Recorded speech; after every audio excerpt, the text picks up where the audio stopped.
بسم اللہ الرحمن الرحیم۔ حاضرین کرام، میں نے آپ سے کل وعدہ کیا تھا کہ آپ کو حضرت باجید بستامی رحمۃ اللہ تعالی علیہ کے حالات و واقعات سناؤں گا۔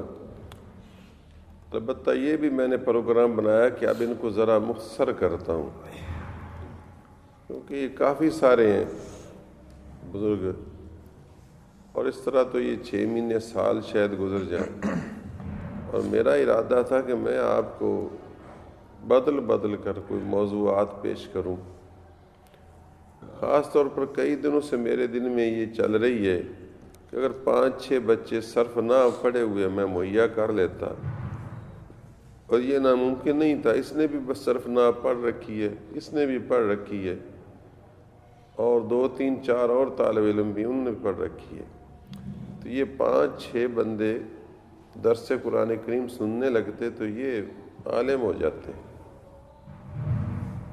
کیونکہ اصل گرامر عربی کی آتی ہو نا، تو پھر بندہ خود بہت قرآن کریم بھی سمجھ لیتا ہے، حدیث بھی سمجھ لیتا ہے، فقہ بھی سمجھ لیتا ہے۔ یعنی بظاہر تو عالم بننا بڑا مشکل کام سمجھا جاتا تھا، اور ہے بھی، لیکن کسی حد تک آج کل جس قسم کے عالم ہیں ان سے زیادہ عالم تو بندہ صرف گرامر پڑھنے سے ہو جاتا ہے کہ عربی زبان کو سمجھ لے تو باقی قرآن کریم عیاں ہے، حدیث پاک سے ظاہر ہے، ہر مطلب جو بندہ پڑھ لیتا ہے سمجھ لیتا ہے۔ اور اکثر علماء تو آج قرآن حدیث کا ترجمہ بھی نہیں جانتے، یہ صاف بات ہے۔ تقریر کر لینی کسی جلسے میں آ کر وہ اور چیز ہے، وہ تقریر میں تو اردو باتیں ہیں نا، ذرا بندہ بے جھجک ہو، چند کہانیاں، چند شعر، چند واقعات، کچھ جوش و خروش اور کچھ الفاظ کی گردشیں بندشیں جو جمع کی ہوئی ہوتی ہیں، بس دیٹس آل۔ تو اس وجہ سے عام جو روٹین کے علماء ہیں یہ اب پیدا ہونے مشکل کو نہیں ہے، تھوڑا سا بے جھجک ہونا کافی ہے۔ باقی اگر قرآن کریم کا ترجمہ سننا چاہو تو یہ شاید ہر جگہ سے سارے نہیں سنا سکتے، کوئی کوئی ان میں ہوتا ہے۔ چنانچہ مجھ کو اچھی طرح یاد ہے کہ بہت بڑے عالم جن کا نام لینا مناسب نہیں ہے، اور وہ مجھے ریلوے اسٹیشن پر ایک بار ملے، اور انہوں نے مجھے باتوں میں بتایا کہ میں فلاں شہر میں تقریر کر کے آ رہا ہوں، اور میں نے جی آج اس میں فلاں موضوع پر تقریر کی، تو انہوں نے ایک آیت پڑھی کہ میں نے اس موضوع پر تقریر کی، تو اس میں ایک لفظ استعمال ہوتا تھا وَلَمْ يَكُنْ لَهُ وَلِيٌّ مِّنَ الذُّلِّ وَكَبِّرْهُ تَكْبِيرًا۔ تو میں نے ان کہا کہ یہ ولی من الذل کا معنی کیا ہے؟ ایسی عادتاً پوچھ لیا، میں پاک پتن جا رہا تھا جس پر آپ نے تقریر کی، تو وہ آئیں بائیں شائیں ہو گئے، کہنے لگے اس وقت میرے ذہن میں نہیں آ رہا۔ خیر میں نے ان کو عرض کر دیا، پھر میں دل میں سوچنے لگا کہ پھر آپ نے تقریر کیا کی ہوگی کہ جو آیت پڑھی آپ اس کا ترجمہ بھی نہیں آتا۔ تو یہ سلسلہ اکثر ہے، لہٰذا میں ان بچوں کو کہتا ہوں کہ بیٹے اگر تم 4 کتابیں 3 کتابیں صرف نحو کی اچھی طرح پڑھ لو نا، ذرا سمجھ لو، اور وہ 3-4 مہینے کی مار ہے، تو تم انشاءاللہ اپنے ابے کے تقریباً لگ بھگ قرآن و حدیث کو سمجھنے لگو گے۔ پھر مطالعہ کرتے رہنا، تو جتنا مطالعہ بڑھتا جائے گا اتنے عالم بنتے جاؤ گے۔ اس طرح ان کو بھی۔ تو یہ آپ حضرات میں سے بھی اگر کسی کا ذوق شوق ہو تو 3 مہینے ہی لگا دو یار، ڈٹ کے ویسے لگا دو پھر، یعنی کم از کم روزانہ کے 2-3 گھنٹے تو دے دو نا، 2-3 گھنٹے بھی روزانہ نہیں دے سکتے، اور 3 مہینے صرف، اور اس سے تم قرآن کریم کا ترجمہ اور حدیث سمجھنے لگو تو اور یار کیا چاہیے، پھر ہماری معرومی ہے۔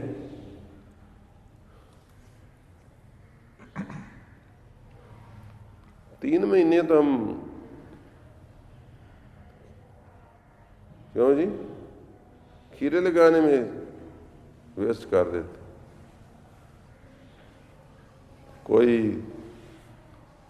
عید کی مٹھائی تیار کرنے میں 3 مہینے تیاری میں صرف کر دیتا، کچھ اس طرح اور کوئی کہیں سے سودا سر لانے میں خرچ کر دیتا ہے، پہاڑی چنے خریدنے، وہاں سرگودے رکھنے وغیرہ، ادھر ادھر کام کار میں 2-3 مہینے بندے کے لگ جاتے ہیں۔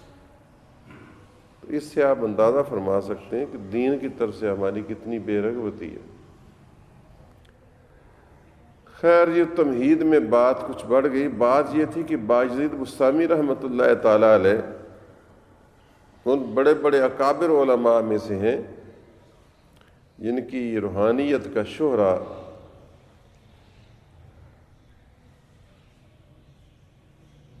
ساتویں آسمان تک پہنچتا ہے۔ سبحان اللہ۔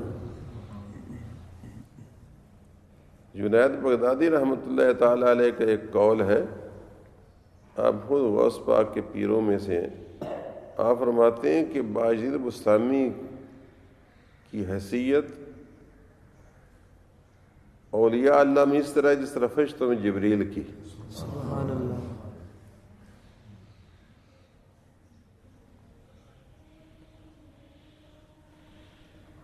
اور آپ حضرت امام جعفر صادق رحمۃ اللہ تعالی علیہ کے پاس بھی ایک عرصہ رہے ہیں۔ 12 اماموں میں سے جو امام ہیں، چھٹے امام جعفر صادق رضی اللہ تعالیٰ عنہ، ان کے پاس بھی، ان کی خدمت میں بھی آپ حاضر، جس امام ابو حنیفہ بھی ان کی خدمت میں رہے۔ امام ابو حنیفہ اور یہ تقریباً ایک ہی دور کے بزرگ ہیں۔ وہ فقہ میں امام تھے، یہ تصوف اور درویشی میں امام تھے، یعنی خاص فیلڈ ان کا یہ تھا۔ وہ بھی تصوف درویشی میں تھے، لیکن ہوتا ہے نا ایک فیلڈ ہوتا ہے، جس طرح کوئی توشہ بہت اچھا بناتے ہیں، کوئی رس گلے زیادہ اچھے بناتے ہیں، ہوتے وہ بھی مٹھائی والے، وہ بھی مٹھائی والے۔ تو میرا مطلب یہ نہیں کہ خدا نہ خاصا امام ابو حنیفہ کو تصوف سے درک نہیں تھا، لیکن ایک فیلڈ ہوتا ہے اپنا اپنا۔ ان کے آباء و اجداد آتش پرست تھے، آگ کی پوجا کرتے تھے، کیونکہ یہ ایران کے ہیں نا، یہ فارس کے، بسطام فارس کا شہر ہے، اور آپ جانتے ہیں کہ اسلام تو ملک عرب سے چلا ہے، اور یہ ایران فتح ہوا بعد میں۔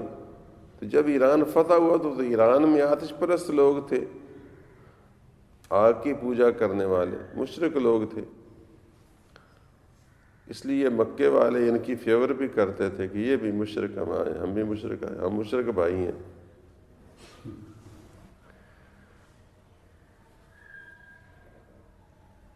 اس سے یہ بھی پتہ چلا کہ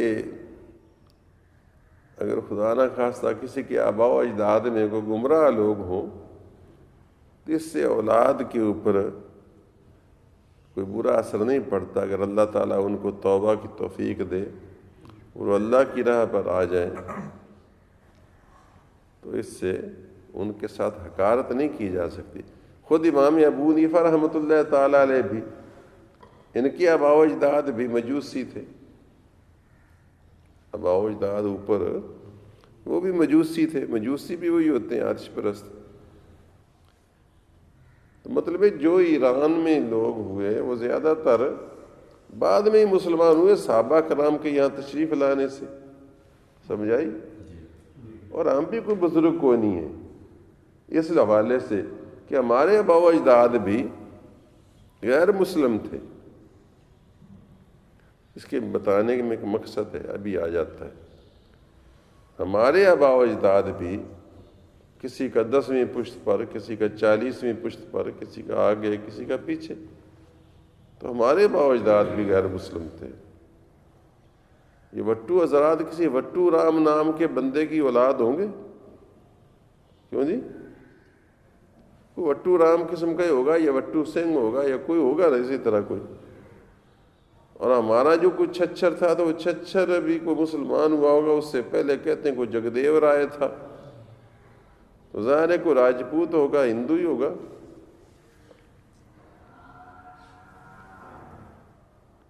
یہ میں اس لیے کہہ رہا ہوں کہ جب ہم سارے ہی سارے نو مسلم ٹھہرے تو لہذا کسی شیخ سے اس وجہ سے نفرت نہیں کرنی چاہیے کہ لو یہ تو شیخ ہے، ہم تو ارائی ہیں، یہ نو مسلم شیخ ہے جی، ذات لکھو جی دیندار، ذات لکھو جی شیخ، ذات لکھو جی کھوجا. تو یہ ہمارے معاشرے کی نامواریاں ہیں. حالانکہ ان کے نام جو شیخ رکھے گئے تھے تو یہ شیخ تو ہم نے بنا لیے نا، شیخ کوئی ذات نہیں، شیخ ہی ذات ہے. اور یہ اس لیے رکھے گئے تھے کہ جب کوئی مسلمان ہوتا تھا تو پچھلی ذات اس کی تو کٹ گئی، اب وہ کیا ذات بتائے.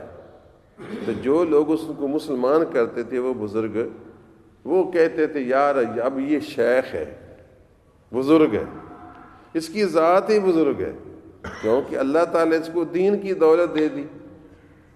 جب اس کو دین کی دولت مل گئی تو یہ میاں عام میرے تمہارے جیسے نہ رہ گیا، اس کو تو اللہ تعالیٰ نے چن لیا، یہ تو بزرگ ہو گیا.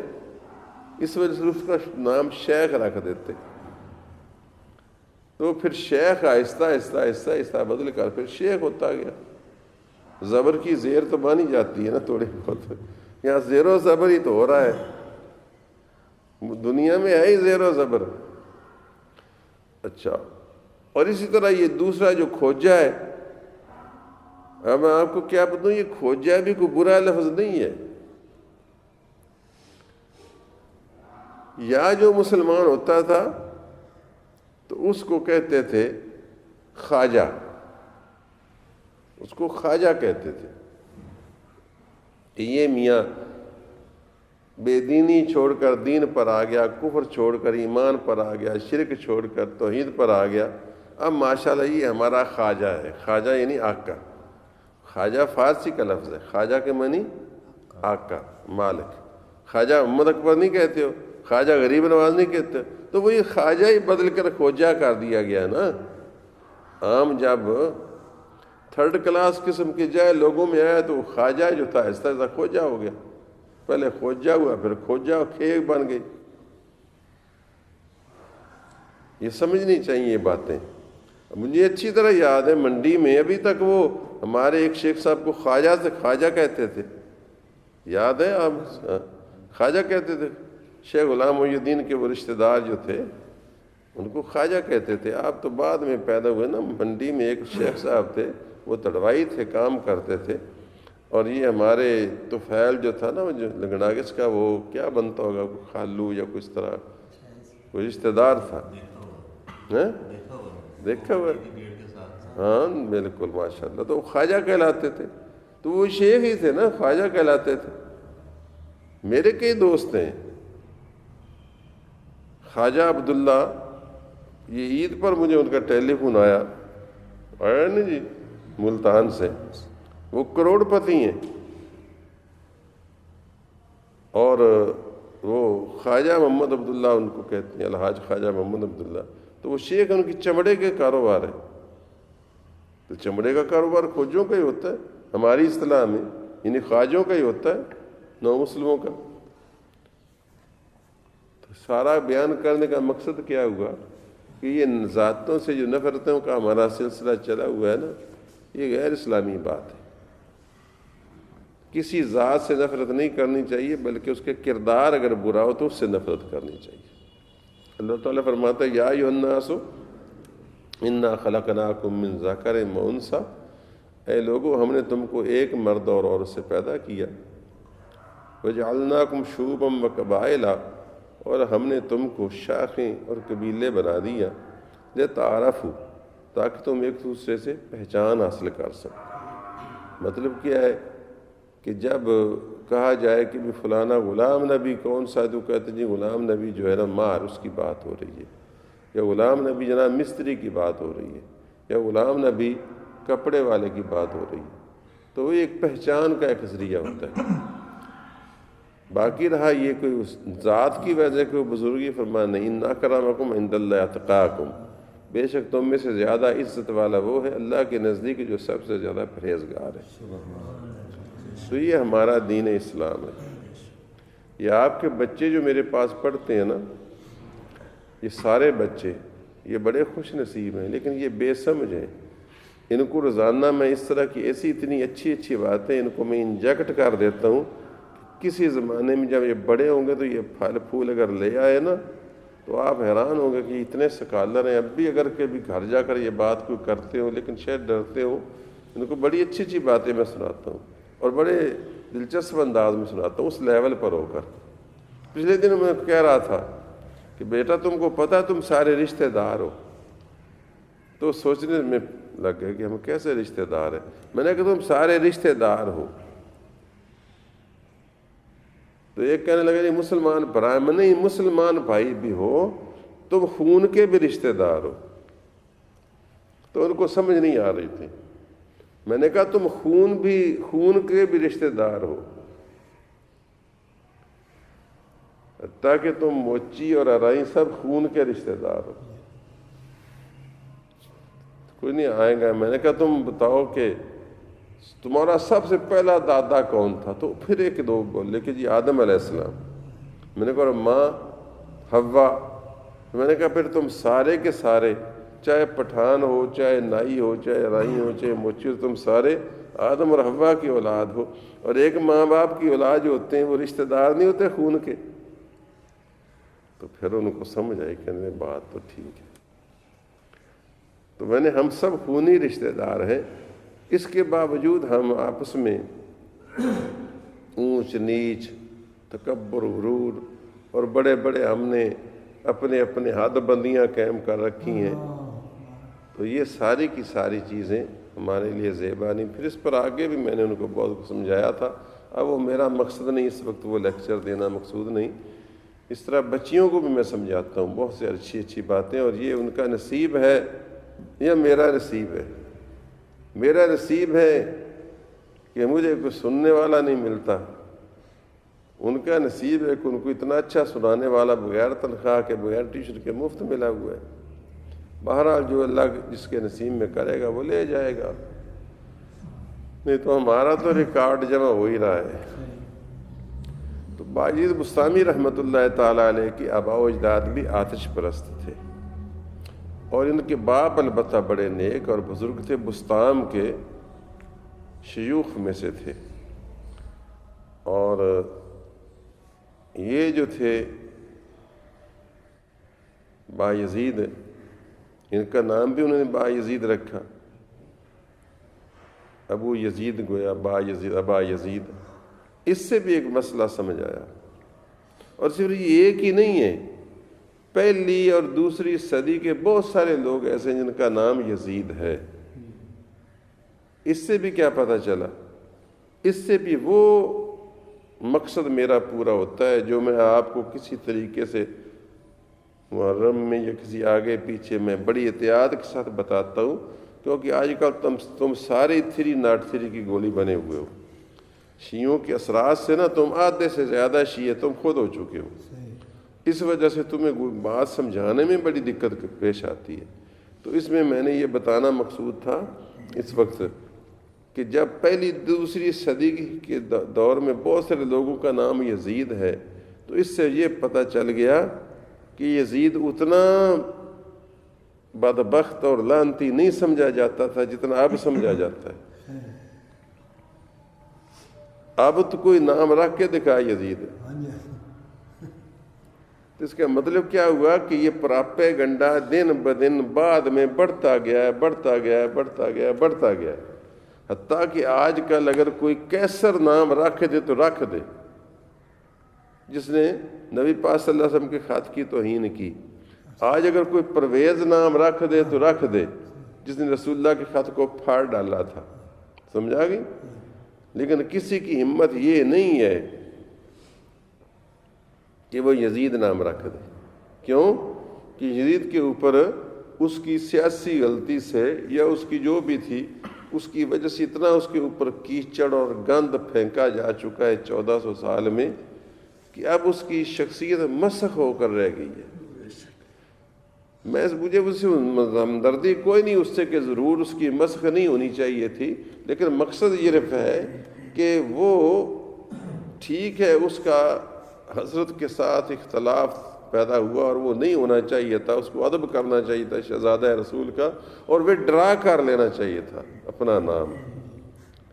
لیکن اس وقت ان کے ذہن میں یہ چیز نہیں تھی، اس وقت ان کے ذہن میں وہی چیز چلتی آ رہی تھی کہ دیکھو حضرت عثمان غنی کو فسادیوں نے، مصر کے فسادیوں نے، کوفے کے فسادیوں نے، بصرے کے فسادیوں نے ہجوم کر کے مدینے میں کی سرزمین پر شہید کر دیا، تو اب وہ سارے حضرت علی کے ساتھ جڑے ہوئے ہیں، تو ان کو علیحدہ کریں، پہلے ان کے ساتھ دو دو ہاتھ کریں، پھر ہم ان کی خلافت مانیں گے۔ امیر معاویہ کی جو ذہن میں یہ بات بس آ گئی، ظاہر حالات جو ایسے تھے تو غلط فہمی میں مبتلا ہو گئے، اور آپ کے لیے الجھن یہ تھی کہ اگر ان سے لڑتے تو باہر والے بھی آپ کے بھی حامی نہیں ہو رہے تھے، آپ چاہتے تھے کہ باہر والے تو مجھ کو تسلیم کریں، میری خلافت کو تو پہلے متفق بنائیں، میری خلافت متفق ہو تو ہم مل کر ان کے ساتھ دو دو ہاتھ کریں۔ اب تم تو مان نہیں رہے، میں ان سے لڑنا شروع کر دوں، یعنی میں گھر میں الجھ جاؤں۔ تو اس قسم کی حکمت عملی جو تھی، اور اس کے حالات ایسے تھے کہ نہ ٹی وی، نہ ریڈیو، نہ اخبار، نہ کچھ، تو اس وجہ سے صورتحال پیچیدہ ہوتی گئی۔ تو اس معاملے میں اختلاف رائے واقع ہوا، اور وہی جو امیر معاویہ حضرت علی کے درمیان چپکلش کا باعث بنی بات، آگے چل کر وہ امام حسن امیر معاویہ کے درمیان بنی، لیکن امام حسن جو تھے وہ صلح پسند تھے، وہ تسلیم کر گئے کہ چلو ان کے موقف میں بھی کوئی ایک بات تو بنتی ہے، چلو ہم ان پہ ڈرا کرتے ہیں۔ لیکن امام حسین پر آئی تو پھر وہ اوبر پڑی، پھر یزید آ گیا ادھر، ان پر پھر اوبر پڑی۔ تو ایک خاندانی جس طرح جھگڑا ہو، جس طرح حاجی علاء الدین اور باب حسن کا چلتا تھا، پھر اس کے بعد ہم میں آ گیا، پھر ہماری اولاد میں چل پڑے، تو اس طرح کر کے سچویشن جو اللہ نے تقدیر میں لکھی تھی ہو گئی، اور وہ کالک یزید کے منہ پر لگ گئی۔ باقی سب جو ہے نا بڑھا بھی دیتے ہیں کچھ زیب داستان کے لیے، بس میں نے وہی بات کہی تھی۔ باقی سب کچھ کے باوجود ہم حضرت علی کو خلیفہ راشد سمجھتے ہیں، یہ تھوڑی بات ہے۔ اس سب کچھ کے باوجود ہم حضرت علی مرتضیٰ کو خلیفہ راشد سمجھتے ہیں، امیر معاویہ کو خلیفہ راشد نہیں کہتے۔ اس کا ثبوت کیا ہے؟ صحابی رسول کہتے ہیں خلیفہ راشد یعنی جس پر صحابہ کرام کا اجماع ہو کہ یہ حضور کا خلیفہ ہے اور یہی ہونا چاہیے، اس پر صحابہ کرام کا اجماع حضرت علی پر ہے۔ اس کا ثبوت کہ ہمارا جمعے کا تم خطبہ سنو، تم تو مجو بن کر بیٹھے ہوتے، ہر خطبہ سنو تو آپ کو خطبے میں، دوسرے خطبے میں آپ کو نام جب گنے جائیں گے تو رسول اللہ کا نام آئے گا، پھر ابو بکر صدیق کا آئے گا، پھر عمر خطاب کا آئے گا، پھر عثمان غنی کا آئے گا، پھر علی ابن ابی طالب کا آئے گا، ٹھیک ہے، پھر امام حسن حسین کا آئے گا، پھر فاطمہ الزہرا کا آئے گا، پھر حضور صلی اللہ علیہ وسلم کے دو چچاؤں کا آئے گا، حضرت حمزہ اور حضرت عباس کا آئے گا، پھر اہل التقوی اہل المغفرہ، باقی سب امت کا آئے گا۔ تو اس میں کہیں امیر معاویہ کا نام نہیں آئے گا، کہیں مروان بن حکم کا نام نہیں آئے گا، کہیں یزید کا نام نہیں آئے گا۔ تو یہ تھوڑی بات ہے ہم پھر بھی اہل بیت کے حق میں ہیں، خلفائے راشدین کے ہم پاؤں کی خاک ہیں، لیکن یہ بھی تو اچھی نہیں نا کہ ہم دوسرے صحابہ پر اور دوسروں پر ایک ایسی، دیکھو میاں یزید تو جیسا بھی تھا ایک صحابی رسول کا بیٹا تھا، یہاں تو حالت یہ ہے کہ عام میں سے کوئی کسی کا بیٹا ہو، عام لوگ ہی ہیں نا، تو ہم کو زیبا نہیں ہے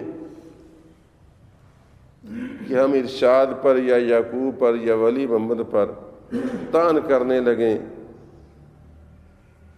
کہ ان کا باپ فلاں تھا یا اس نے یہ کیا تھا وہ کیا۔ کیوں؟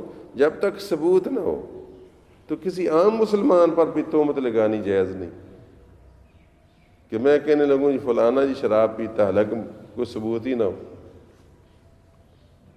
تو جب ایک دوسرے پر ہم عام مسلمانوں پر ایک دوسرے پر ہم تان نہیں کر سکتے اور بناوٹی تہمتیں نہیں لگا سکتے، تو ایسے ہی رتب و یابس بھرا پڑا کتابوں میں. پھر ان کی دیکھا دیکھی ہمارے بھی بعض وائز ٹائپ، کیونکہ ظاہر ہے آپ جانتے ہیں نا کہ جب حضرت امام حسین کی تقریر ہو رہی ہو تو تقریر جمانے کے لیے رلانا تو پڑتا ہی ہے، اور تقریر جمانے کے لیے یزید کو گالیاں دینی پڑتی ہیں. تقریر جمانے کے لیے جناب کچھ شیعوں پر کیچڑ اچھالنا ہی پڑتا ہے. تو پھر یہ ایک رسمی بات بن گئی ہے کہ اب سنی نے تقریر کرنی ہے تو نے شیعوں اور وہابیوں پر کیچڑ اچھالنا ہے، شیعہ نے تقریر کرنی ہے تو اس نے سنیوں اور دیوبندیوں پر کیچڑ اچھالنا ہے، اس نے کرنی ہے تو ان پر کیچڑ اچھالنا. بھی یہ کشتی شروع جو ہو چکی ہے، تو اب ہم اس کشتی سے نکلنا چاہتے ہیں. ہم بس اتنا کہتے ہیں جتنا ہمیں محتاط طریقے سے تاریخ اجازت دیتی ہے، اس سے زیادہ کے لیے ہمیں روز قیامت انشاءاللہ نہیں پوچھا جائے گا. ہم حسین کے جھنڈے کے نیچے ہوں گے، ہم حسین کو حق پر سمجھتے ہیں، حضرت علی مرتضیٰ کو حق سمجھتے ہیں، لیکن ان دوسروں کو جو غلط فہمیاں پیدا ہوئیں ان کے لیے ان کا معاملہ اللہ کے حوالے کرتے ہیں. وہ چاہے تو ان کو معاف کرے، کیونکہ جن کے ساتھ ان کا معاملہ تھا وہ بھی معاف کر دینے والے تھے، وہ بھی معاف کر دینے والے تھے. حضرت امام حسن نے معاف کر ہی دیا نا، حضرت علی مرتضیٰ نے لڑائی جھگڑے کو معاف کر ہی دیا نا. تو ہو سکتا ہے امام حسن حسین بھی معاف کر دیں. اور یہ ان کی کتابیں شیعہ کی یہ بھی بتاتی ہیں، یہاں تک تو یہ بتاتے ہیں نا کہ جب میدان معاشر میں حضرت فاطمہ الزہرا اپنے اوپر خون آلود قمیص حسین کی ڈالے ہوئے نکلیں گی، پتہ نہیں نکلیں گی یا نہیں نکلیں گی، بہرحال کہانیاں ہی ہیں. اور جناب تو بال کھلے ہوئے ہوں گے وغیرہ وغیرہ، تو آواز آئے گی میدان معاشر سے کہ محشریوں آنکھیں نیچی کر لو، رسول اللہ کی بیٹی آ رہی ہے. تو اب یہ میں اس لیے کہہ رہا ہوں کہ اب یہ ساری جو کہانی ہے یہ منظر کشی ہے لوگوں کو خام خواہ رلانے کے لیے. اور رات تو پہلے ان کو بکھرے بال نکالا جائے گا کرتے ڈلوا کر، پھر محشریوں کو آنکھیں نیچی کروائی جائیں گی، پھر وہ جا کر عرش کا پایا پکڑ لیں گی اور پھر وہ کہیں گے یا اللہ میرے شہزادوں کا حساب کر اور ان کا بدلہ لے کر دلا. پھر رسول اللہ کو جبریل بتائیں گے تو رسول اللہ دوڑیں گے اور جا کر کہیں گے بیٹی آج تو بالکل یہ مطالبہ نہ کر، بلکہ تو کہے کہ یا اللہ میرے شہزادوں کے بدلے میں میرے نانا کی امت کو بخش دے، اور پھر ساری امت بخشی جائے گی. تو سبحان اللہ، نعرہ تکبیر، نعرہ رسالت، اللہ اکبر. تو اس سے بات تو بڑی خوبصورت بن گئی، ٹھیک ہے. لیکن خود بتاتے ہو نا کہ فاطمہ الزہرا اپنے بیٹوں کے خون کے بدلے میں امت بخشوا لیں گی، تو وہ تو اتنے اچھے ہیں. میں دیکھو نا میں کیسی بات سے کیسی حض کر رہا ہوں، سمجھا رہے ہو میری بات؟ کہ چلو بھئی یہ بات فرضی صحیح یا صحیح، اس کا مطلب ہے کہ وہ اتنے بھلے لوگ ہیں اہل بیت کہ اپنا بدلہ بھی یوں لے لیں گے کہ امت کو بخشوا لیں گے. تو وہ تو اتنے مہربان ہیں، ہو سکتا ہے روز قیامت وہ معاف فرما دیں. لیکن ہم نے جو تیر و تفنگ کھینچ رکھے ہیں اور ساری امت کو ایک فتنہ و فساد میں مبتلا کر رکھا ہے. اب دیکھو ابھی سے پھانسی چڑھ گئی ساری قوم. جی یہ رحمان ملک اینڈ کمپنی ہاتھ جوڑ کر شیعوں کو یہ نہیں کہہ سکتے کہ تم نے ضروری جلوس نکالنا، یہ چھٹا فرض ہے اسلام کا. کیوں جی؟ حالات جو اتنے نامساعد ہیں، نامساعد حالات ہیں کہ دہشت گردی ہو جاتی ہے، بندے مارے جاتے ہیں یا ان کے بقول شہید ہو جاتے ہیں اور فتنہ و فساد کی آگ بھڑک اٹھتی ہے. تو اللہ کے بندو یہ کوئی چھٹا فرض ہے کہ 5 ارکان اسلام کے اور چھٹا ماتم ہے؟ چلو اگر تم اس کو جائز بھی سمجھتے ہو تو کہ جائز کام کو کسی محدود طریقے سے اپنی حویلی کے اندر کر لو. جی دیکھو کوئی بھلی بات ہے کوئی یہ فرض تو نہیں کہ سڑکوں کے اوپر بیٹھ کر چل کر اور تم نے خوب روچڑا بنانا ہے، اور پھر ایک بار نہیں، پہلے تو کبھی سال بعد محرم ہوتا تھا، اب 10 دن ہی محرم چلا جاتا ہے، بلکہ سارا مہینہ ہی محرم چلا جاتا ہے، بلکہ چیلم پر بھی محرم چلا جاتا ہے۔ پہلے اس کے بعد کیا، کبھی یوم علی ہے، کبھی یوم فاطمہ ہے، کبھی یوم حسن ہے، کبھی یوم حسین ہے، یعنی گویا کہ سارے سال کو ہی گھیر لیا۔ اگر آپ کو ناگوار نہ گزرے کہ میری چیزیں ریکارڈ ہو رہی ہیں، تو اللہ کے بندو، میں تو یہاں تک بھی تیار ہوں کہ یہ امت انتشار سے بچنے کے لیے کہ اگر کمپرومائز کر لے کہ چلو ہم میلاد کا جلوس نکالنے کے بجائے اپنی اکیڈمی میں جلسہ کر لیے کریں گے، نظامیہ میں کر لیا کریں گے، حنفیہ فریدی میں کر لیں گے، تم بھی ذرا آرام سے اپنے امام بارگاہ کے اندر بیٹھ کر اپنا گزارا کر لو، تو خدا کی قسم کچھ چین ہو جائے۔ کیوں جی؟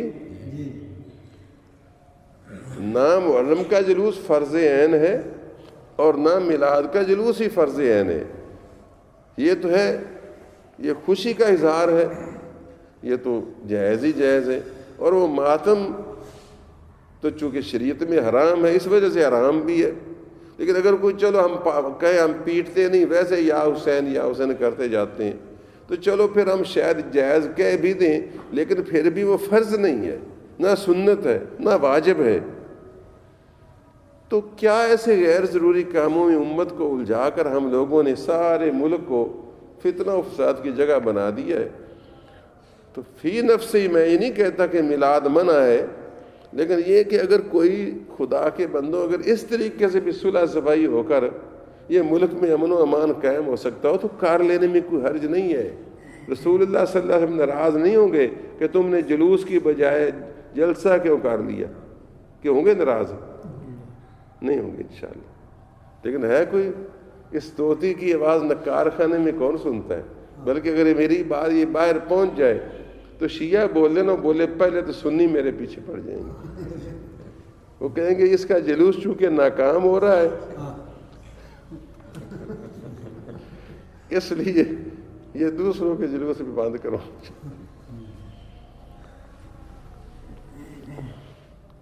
کتنا مشکل ہو گیا سچ بات کرنا۔ خیر جی، تو میرے دوستوں بتانے کا مقصد یہ تھا کہ باعث بستانی کے باپ نے اس کا نام با یزید رکھا، تو اس کا مطلب کم از کم اتنا تو تمہیں سمجھ آ گیا ہوگا نا کہ ان کے ذہنوں میں یزید کا بارے میں اس کا اتنا امیج گندہ ترین نہیں ہوا تھا، کیونکہ وہ اپنے بیٹے کا نام ہی یزید نہ رکھتا، کیونکہ یزید کے نام میں کوئی برائی نہیں ہے۔ یزید کا معنی ہے جس میں خوبیاں زیادہ ہوں بس، ٹھیک ہے نا؟ تو یہ اس کا نام تھا، تو باعث بستامی۔ اس کے علاوہ بھی یزید بن صائب اور بہت سارے نام اس کو یاد ہیں جنہوں نے یہ نام رکھے ہوئے تھے، اور یہ صرف سارا میں نے پاپ پر اس لیے بیلا ہے کہ آپ کو پتہ چل جائے کہ حافظ صاحب جو بیچارے کبھی کبھار مسجد میں کوئی کلمہ حق بلند کرتے ہیں تو یہ بندہ تحقیقی طور پر کرتا ہے، ورنہ اس کا مقصد کوئی نیا شاخسانہ بنانا اور شہر میں کوئی نیا شگوفہ چھوڑنا نہیں ہوتا، بلکہ اس فرض کو ادا کرنا چاہتا ہوں جو ایک تھوڑا بہت دین کا طالب علم ہونے کے حوالے سے مجھ پر عائد ہوتا ہے، کہ میں اس امت مسلمہ کی بھولی بھالی بھیڑوں کو کچھ نہ کچھ صحیح بات پہنچاتا رہوں تاکہ ان میں کچھ اعتدال تو رہے۔ تو باعث بستامی رحمۃ اللہ تعالی علیہ بستام میں پیدا ہوئے اور بڑے ہی نصیب والے ہیں، باپ بھی ولی تھا، ماں بھی ولیہ تھی۔ ان کی امی کہتی ہیں کہ یہ بچہ مادرزاد ہی اللہ کا پسندیدہ تھا۔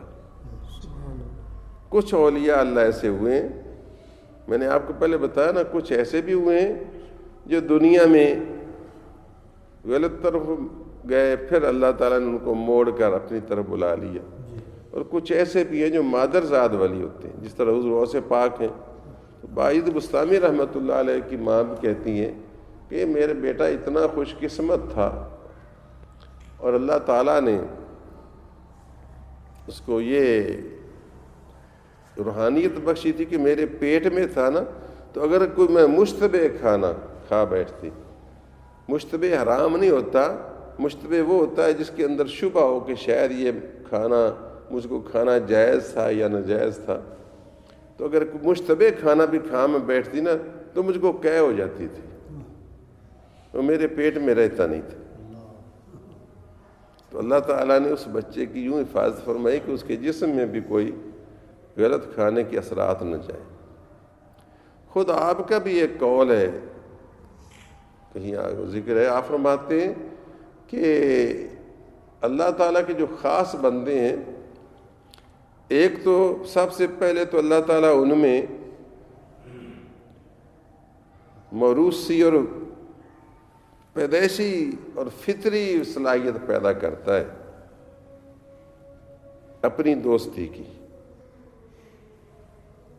چاہے وہ ظاہر ہو بچپن میں یا کچھ عرصہ بعد ظاہر ہو، لیکن ایک فطری چیز اس میں ہوتی ہے. اللہ تعالیٰ نے اس کی فطرت میں وہ صلاحیت رکھی ہوتی ہے. بعد کا تو اظہار بچپن سے ہی ہونے لگتا ہے، اور بعد کا اظہار نہ بھی ہونا کچھ وقت کے بعد ہو، لیکن اس کا اظہار اس کے اندر موجود ہوتا ہے. مثلا بشر آفی نے وہ کاغذ پرزہ بسم اللہ والا اٹھایا، شرابی تھا، اس کو کیا اٹھانے کی ضرورت تھی؟ کیوں جی؟ تو معلوم ہے نا اس کے اندر اللہ کی محبت اور ادب اور تعظیم کا عنصر تھا، اگرچہ گناہ گار تھا. سمجھائیں؟ تو اس کا مطلب یہ ہے کہ صلاحیت اس میں ہوتی ہے. بعض اوقات ہم دیکھتے ہیں کہ بچہ بڑا لاپرواہ لٹر ہے، لیکن اگر بھی اس کی باتوں پر سب غور کریں تو ہمیں محسوس ہوتا ہے کہ کئی مرتبہ ہم دیکھیں کہ بچہ تو لاپرواہ ہے، ماں کے کہنا نہیں مانتا، باپ کا کہنا نہیں مانتا، لیکن بازار میں کوئی بابا جا رہا ہے نا تو اس کی کوئی چیز گر پڑی ہو تو اس کو اٹھا کر دے رہا ہوتا ہے، اس کی چھوٹی اٹھا کر اس کو دے رہا ہوتا ہے. اس کا مطلب بچے کے اندر صلاحیت نیکی کی موجود ہے، اس کو دائیں بائیں کے حالات ابھی سازگار نہیں آ رہے. تو باجد بستامی رحمۃ اللہ علیہ فرماتے بھی ہیں کہ اولیاء اللہ میں ایک تو اللہ تعالیٰ فطری صلاحیت پیدا کرتا ہے، پھر اس کے بعد ان کو چشم بینا عطا فرماتا ہے، اور پھر ان کو گوش شنوا عطا فرماتا ہے، سننے والا کان، گوش ہوش. فرمایا اگر یہ تینوں چیزیں نہ ہو تو پھر اس کے لیے مرگ ناگہاں بہتر ہے. اس بات کو سمجھنے کی ضرورت ہے. یعنی جو بھی اللہ کا پیارا ہوگا اس میں تین چیزیں کچھ نہ کچھ ضرور پائی جائیں گی. ایک تو فطری صلاحیت نیکی کی، دوسرا اس کی دیکھنے والی آنکھ یعنی جو نصیحت حاصل کرے، عبرت حاصل کرے، اور تیسری اس کا سننے والا کان کہ اس کو نصیحت کریں، اس کے دل پر اس کا کچھ اثر ہو. اور جس کی نہ آنکھ عبرت حاصل کرے، نہ کان نصیحت سنے، اور نہ فطرت میں ہی کوئی صلاحیت ہو، پھر اس کے سوا موت کے سوا کہ وہ اچانک مر جائے اور دفع ہو جائے، جان چھوڑ جائے، اس کے سوا اس کا کوئی علاج نہیں ہے. تو یہ اللہ تعالیٰ سے مانگنا چاہیے.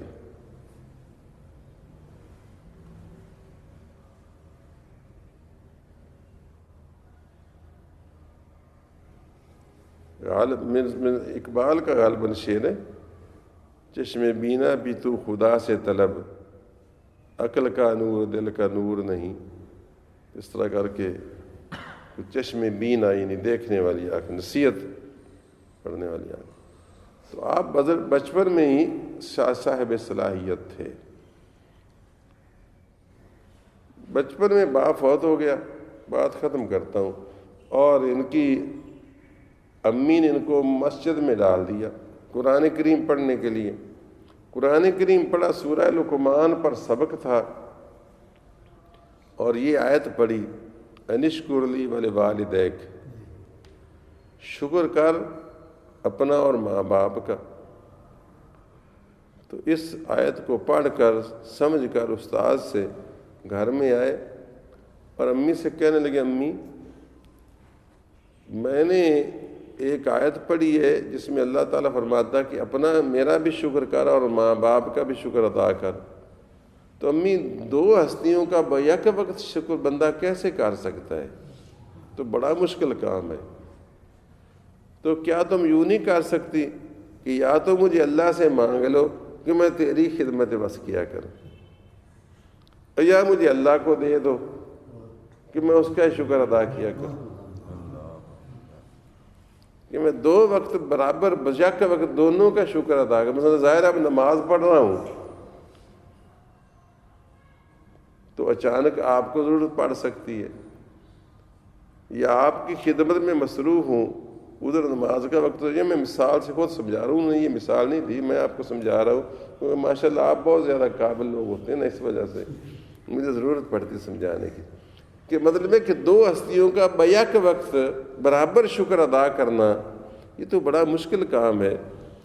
تو آپ یوں کر دینا مہربانی کر کے، یا تو اللہ تعالیٰ سے مجھ کو مانگ لیں تاکہ میں آپ کا ہی شکر ادا کرتا رہا، اور یا پھر مجھے اللہ تعالیٰ کو دے دیں کہ میں اس کا شکر. تو ماں بھی صاحب عرفان تھی، اس نے کہا بیٹا میں نے اپنے حقوق سے دستبردار ہو کر تجھ کو اللہ کے سپرد کیا، جا تو اللہ تعالیٰ کے حق ادا کر، میری طرف سے تجھے معافی ہے. چنانچہ پھر یہ نکلے وطن سے اور پھر اللہ تعالیٰ کیا شکر کا حق ہی ادا کرتے پھر بات انشاءاللہ آگے چلے گی. وآخر دعوانا الحمدللہ رب العالمین.